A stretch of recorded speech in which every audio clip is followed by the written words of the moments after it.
Hi guys, it's been a minute.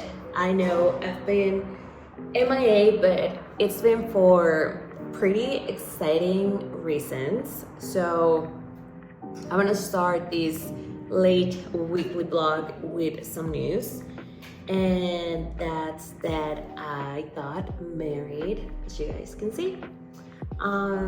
We got Brian and I, we got married like 2 weeks ago. We actually eloped. We went to Sevilla in Spain, and yeah, it was amazing. It was, I don't know, it was everything I was hoping for. We were planning, like when he proposed, we actually like started checking budgets for like proper wedding here in Mexico City, but the more we saw venues and wedding planners and all of that, it just made sense that if we were to invest the money, it should be like in an experience just for the two of us. And we did share the news with our family and friends because it's something that we do want them to be part of. But at least in my case, and maybe I'm speaking on Brian's behalf on this one, but we just wanted to create something intimate for both of us that we were going to be able to enjoy as a present memory for a lifetime. Because maybe I'm wrong and this is my personal opinion, but sometimes I think that in a wedding night you're really not present, and maybe you do, I mean, you enjoy the night and the ceremony and the party and all that, but it's also maybe like a big blur, because at least in my case I would be like just making sure that everybody's needs is being catered, and I know that would put a lot of stress, and it's like a whole thing, right? So I don't know, at least like having this elopement, it actually allowed us to be present, be there for each other, and just be able to cherish this amazing memory forever with a clear conscience, I guess. So yeah, that's what happened. We went 2 weeks ago. We actually got married on our 3rd anniversary when we first started dating, so I was like extra romantic. What else can I tell you guys? I just said that we got eloped in Seville. We actually hired this company called Summer Crazy.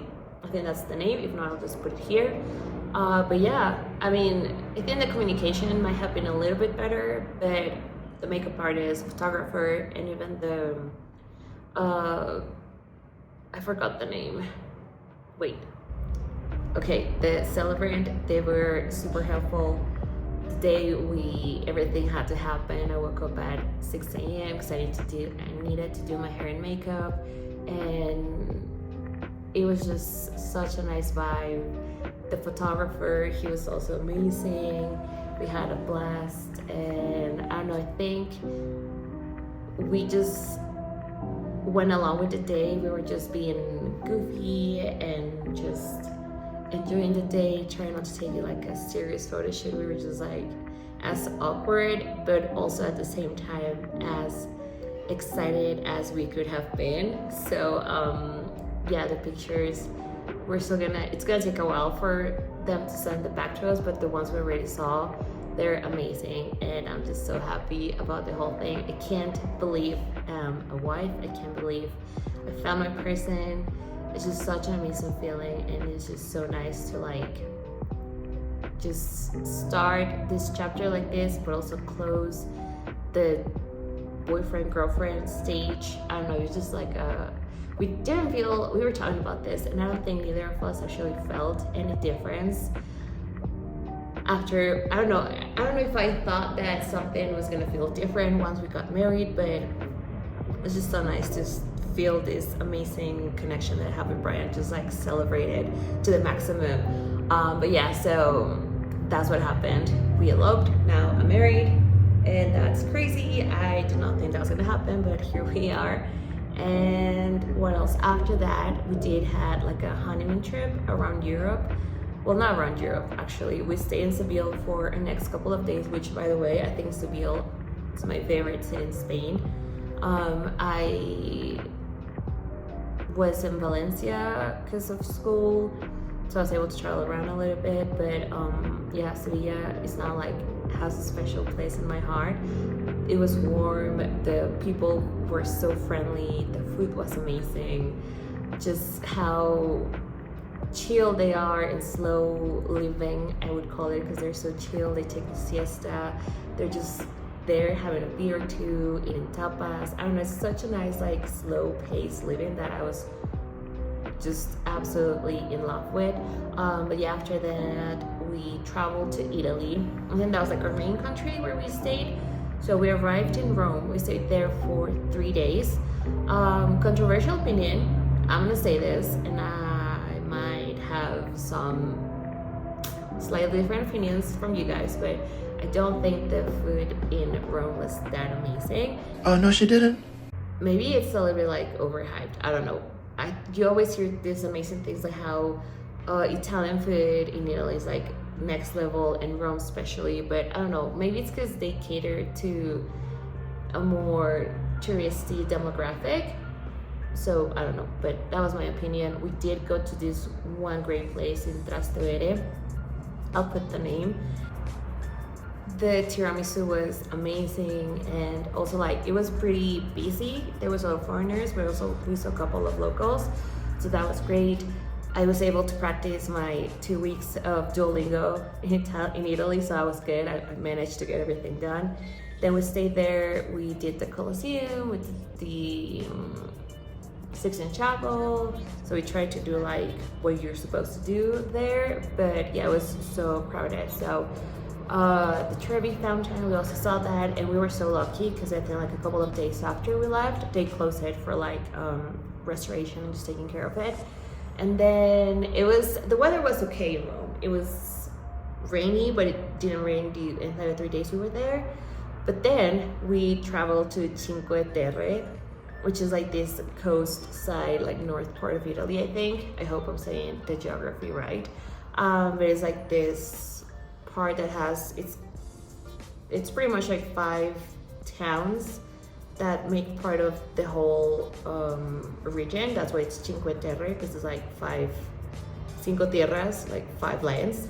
So we stayed in Monterosso, and amazing. I love it. I think it's such a nice destination for summer and spring, but unfortunately the days we were there, it was just cloudy and rainy. Still, the tourism was like very much not bothered, because there were a lot of tourists, because I think Brian told me there's like a hike trail that's supposed to be really pretty.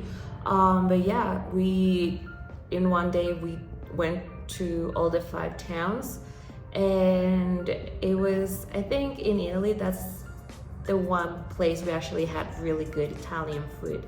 I'll see if I can remember the names of the restaurants, and I'll leave it here. But yeah, Cinque Terre it's definitely like a summer destination, and I can see why. That you have like the coastside, the beaches, the color of the houses and everything. It's just like a very chill vibe. So we stayed there for, again, I think it was 3 days.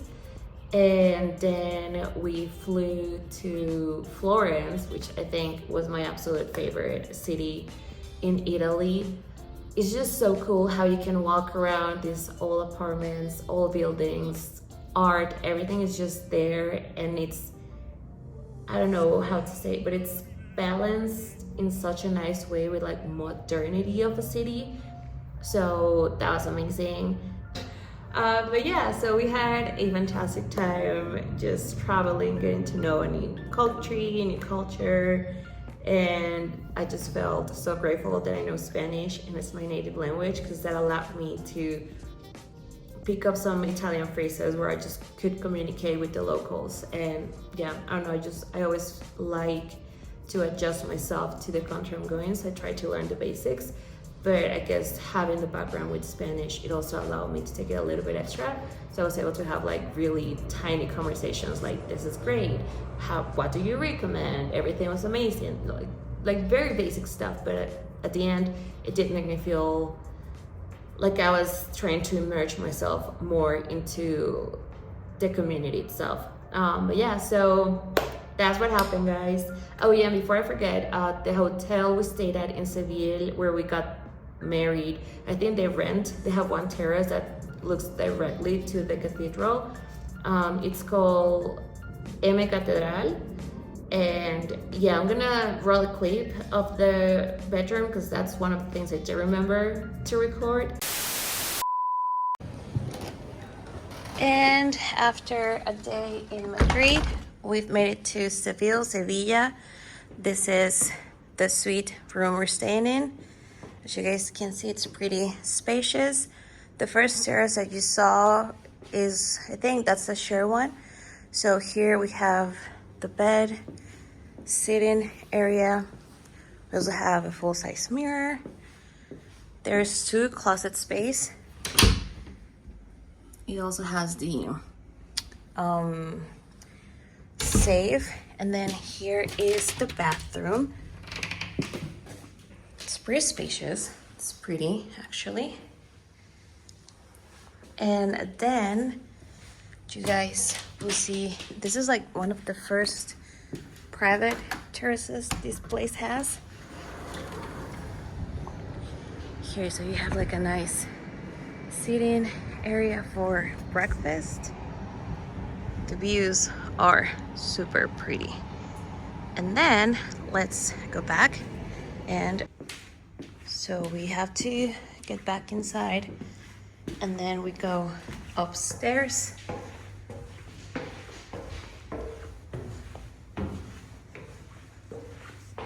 To this secret bedroom, and it's like a TV room, which is so nice because it has AC and it's really hot right now.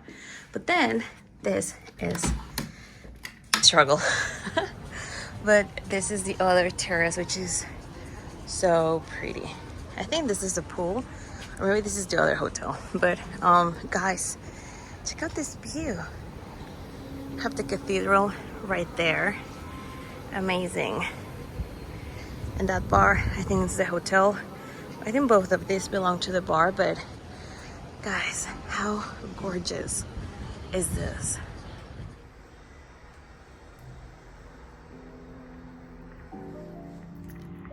Okay, so I'm editing the video and I saw that I did not talk about any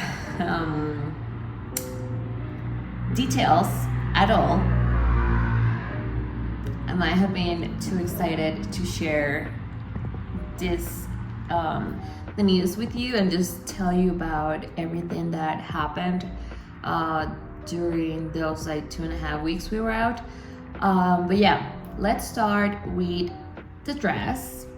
The dress, I wanted something that was flowy with sleeves that didn't necessarily felt super like princessy bridal, like those big gowns, because we were gonna fly to the destination, and also I don't think it's quite my style. So I tried a few dresses. So the thing is, I did consider doing like a appointment at a bridal shop, but by the time we had just pretty much we had everything ready for the elopement, it was probably like 2-3 weeks. So I had like no time to go and do the appointment and just hopefully fit into a sample size. And if not, then I would have to wait to get like every alteration and stuff. So I was just like, I'm just gonna take a look at Farfetch, try on dresses, send back the ones that don't fit, and then I'm gonna find my dress eventually. And that's what I did. I don't think I have clips of that. I'll see if I have one, but if not, I tried on 2 dresses. One was from Self Portrait. It was gorgeous. I really liked the silhouette. I don't know, it felt very like modern, chill, bridal. I don't know if this makes sense, but I don't know, it felt like a Pinterest inspo for elopement bridal. I'll put a picture of that, but the fabric was not given. It was very, yeah, I cannot like stretch it at all. It was very stiff, so unfortunately it didn't fit. I did wanted to try it again for a different size, but I don't know, it kind of like made me a little bit more self-conscious of my body, so I passed on that. And the other one I tried on was from Rotate Virger Christensen. I think I butchered that entirely. Another European brand, but I liked it, but I don't think it's what was required for the wedding. So it felt very, I don't know how to say this. I don't know, it didn't feel me. It felt very trapped, very, I don't know, but something about it, I didn't quite like how it looked on my body. So yeah, I also returned that one. And then the winner, and the one that you saw previously, it's from Eclair. I don't know how to pronounce that, but it's an Australian brand. They do have a bridal section, but this one dress, I actually found it like on the normal dresses, I don't know, casual dresses. But yeah, so that's how I got the dress. That's how I decided. It was just a moment where you're just scrolling and you see something that you're like, okay, this is more me. And also my mom saw it and she was like, yeah, this is it. So that was good. Then the shoes, I got those from Michael Kors. But to be fair, a lot of the time while we were walking around the plaza and getting the photos taken, I was wearing my flats from Zara. So some photos you can actually see the flat. But for the ceremony, I did put on my shoes because I bought them for a reason. And then if you guys saw, I didn't wear a veil. I wore like a hairpin by Jennifer Behr. It was just like this nice white ribbon with flowers. So I think that really tied up the whole chill, but still trying to give bridal vibes. And then the earrings and the necklace, they were both Swarovski. The necklace, I bought it, and the earrings, actually, one of my friends, Anna, for my birthday, she gave them to me. She was like, I know you said you were gonna use like this Swarovski necklace. So I got these earrings for your wedding day, which I thought was so thoughtful. So that's what I went with. I had bought some other earrings from, I think it's a Mexican brand, I can't remember the name. But yeah, the match was amazing, so I had to wear those.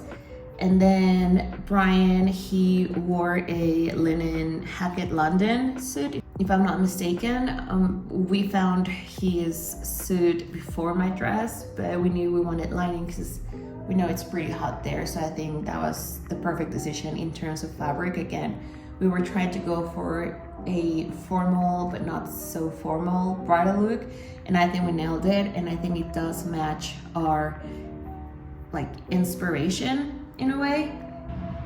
And then for the flower bouquet, I actually had this image that I saw on Pinterest. It was a anthurium, and I think it was also like with purple pinkish daisies. But when I got it, it didn't have the look I was actually going for. So that day we went to the market. Well, we were just working around. It was not a market. We were just walking around. So we started walking. We found like this flower shop, and I saw like a arum lily or a calla lily. I mean, I think those are the two names. I'll still leave a picture. And yeah, we bought a bouquet of those, and then I kind of like rearranged the flowers, and actually I ended up having a perfect bouquet for the dress, for the occasion, so that was amazing. And since we were there, we got like some extra flowers just to decorate the terrace, which, side note, I did expect the hotel to maybe leave us like a little present just because they knew we were gonna get married there, or just contact us and ask if we needed help, but that didn't happen, but that's fine. So yeah, that was the bouquet. And then what else? I already showed you the suite we reserved for the day. And okay, yeah, so I did mention the service we hire. They're called Somewhere Crazy. I'll leave the link here.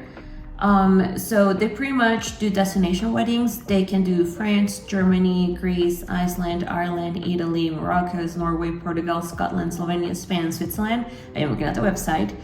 And yeah, so pretty much they hook you up with the stylist, well, not the makeup artist, the photographer, the ceremony person. I keep forgetting the name. So a person who's gonna do the ceremony, and they normally do like a public elopement. So you're gonna go to a public site, get married there, and then take the photo shoots. But in our case, because we had like the terrace, we first did the photo shoot so it wouldn't be as crowded. And then we proceeded with the ceremony because we had like, we were able to play with the fact that we were not going to have like people around us. So that was very nice because Brian and I were both introverted. So it was just nice that we had like that special and private moment. But we're gonna take a step back and we're gonna keep talking about Somewhere Crazy. So like I mentioned, that's the provider that helped us with the elopement. They also have this premium elopement and vow renewals. The standard elopement package includes like the wedding celebrant, photography, the bouquet, and buttonhole, the wedding planning, and the coordination of the day. I think most of the prices start off, I think it's 5,000 euros, and then you can add extra services like videography, makeup and hair, and bespoke services. This includes like flower decorations, transportation, or like scuba diving activity, like anything you want. That would be also part of the extra 500, I believe. The videography, I think it's a little bit more expensive. I think it's like 1,700 euros. So yeah, we just paid for the hair and makeup extra, but we try to stay, because I don't think we needed that much. So I ended up recording the ceremony because I was gonna Zoom my parents, but they didn't wake up. So it's still recorded, so I think that's really nice. And like I mentioned, I'm gonna leave the link if you wanna check it out. But yeah, I think that's pretty much is what happened. That's the detailed part of what we used for the elopement, what we needed. And yeah, guys, thank you for catching up with me, for taking the time so I can share this news with you. And we're gonna go back to a regular schedule, hopefully next week. So I'll see you guys. Bye.